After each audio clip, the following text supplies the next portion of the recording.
Hello everyone, and welcome to Why I Love Movies, the series where I look at my favourite films and go into what elements made it a favourite. These could be scenes, themes, or even fond memories.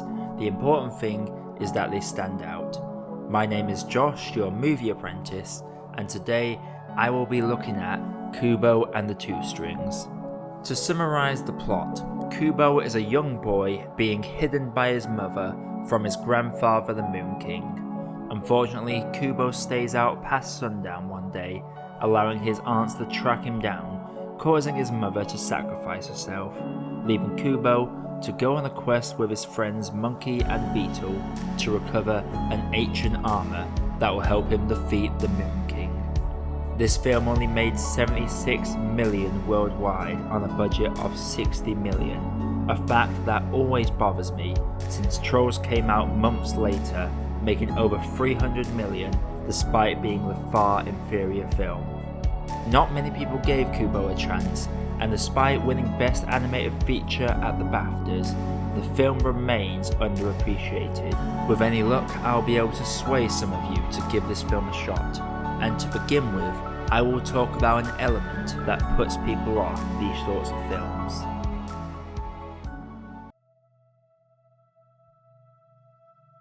Laika is one of the last studios to truly embrace stop motion and have successfully blended stop motion with CGI effects. The amount of time and effort put into this process is perfectly encapsulated in the credits sequence, where we are given a time lapse of them making one of the film's biggest set pieces. The modelling of these Asian backgrounds is breathtaking, and the lighting and fight scenes really add just how unique this studio is. We are so used to computer animation provided by Disney, Pixar and DreamWorks, and whilst the animation is still difficult to do, there is just something about this team who don't have a bottomless pit of money, maximising their resources and getting hands-on in a literary sense to craft every single frame within their features. Another big success story of theirs was Coraline, a film more widely recognised that again just shows how effective this art style can be to an audience. I would have nightmares about The Other Mother, and you can bet if I was still at that age, the aunts from this movie would have given me a similar effect. The fact they managed to achieve some of these set pieces, considering it's all just plasticine and every subtle movement had to be meticulously planned, and when we get to set pieces like the one on the boat, which has such fluid motion in watery conditions, it is astounding how they managed to achieve these visuals, fully deserving their Best Visual Effects nomination at the Oscars. Kubo is the ultimate flex for Laika, showing off what they can do, and it breaks my heart that the studio struggles to make profit, with their latest release Missing Link barely making 26 million. As Kubo states in an almost meta way, please be warned, if you fidget, if you look away, if you forget any part of what I tell you, even for an instant, then our hero will surely perish.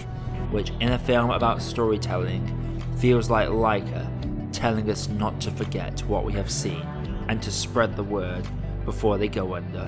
Their work on Kubo shows there is still a place for stop motion in a computer animated world, and I implore anyone watching to stop using the fact that the film is stop motion as an excuse to avoid it.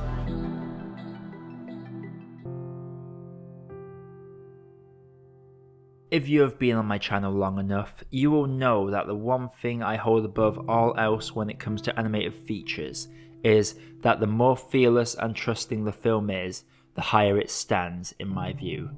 Kubo at face value is about a kid on a quest with animal sidekicks, but looking deeper, it tells a more mature story with some dark themes. For one, Kubo's mother takes a brutal knock right at the start, which in its own right is a hard way to set the tone for this film, and she is left in an almost catatonic state, meaning Kubo is forever caring for her and feeding her, going in the town telling stories just to make a living to look after her. And I am sure a number of people can relate to this scenario, and the film handles it beautifully. A particular scene in which Kubo reminisces about looking after her to Monkey and Beetle is beautiful, as he displays it was never a burden to him, and all he ever wanted was for his mother to be able to truly see him. And Beetle's mention of Kubo being a hero even before this quest is the icing on the cake.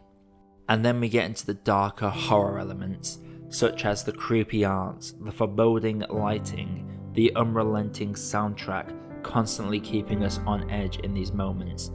This movie does not shy away from injury, as we see wounds, disfiguration, and torture in the most kid-friendly way possible. Our protagonist has one eye, as his other is forcibly stolen from him as a baby. This film does not shy away from going places. When combat happens, this isn't like most animated films, where the goal is to simply knock out the other opponent or scare them away. No, these characters are actively trying to kill each other, and by far exceeds traditional stakes of most animated films on that fact alone. Whilst we never see the killing blows, the film shows us enough to confirm the end result of these conflicts. This movie took a lot of risk going down this more mature path, and I believe it worked fantastically in this film's favour, and the fact it trusts the younger audience enough to show these kinds of moments will forever have my respect.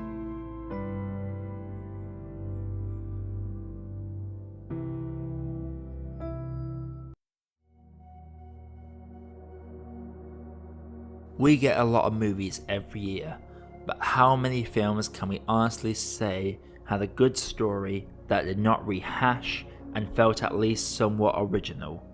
Well, Kubo is very much a movie that carries a good story. As well as the themes previously mentioned, this film about storytelling does not do a half-bad job at telling its own story. Its subversion of traditional adventure movie tropes is by far one of the standout moments, and this is where I will ask, if you have not seen Kubo and the Two Strings, to click away, as I will be speaking about the endings. The whole film is about acquiring these 3 pieces of equipment, a classic MacGuffin that is implied to be the be-all and end-all when it comes to defeating the Moon King. And in the finale, the armor does very little, and rather than a climactic clash of good versus evil, the showdown turns into a battle of ideologies, and with the gift of memories and love, the conflict ends with not a physical victory, but a new perspective and a new start.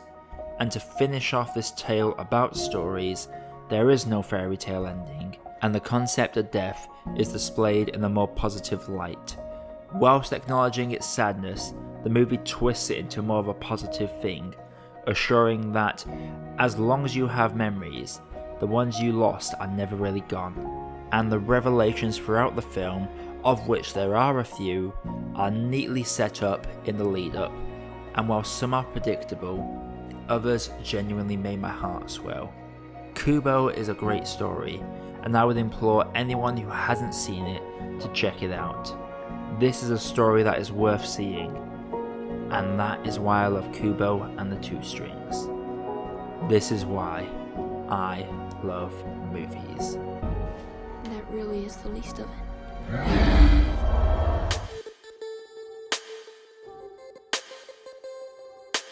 Hey, thank you for watching, and thank you for making it to the end of the video. While you are here, if you haven't done it yet, please feel free to drop a like and consider hitting that subscribe button for more reviews coming all the time. And also, while you are here, there are some other videos over there that you might want to sink your teeth into. Have a good day, guys, and do enjoy.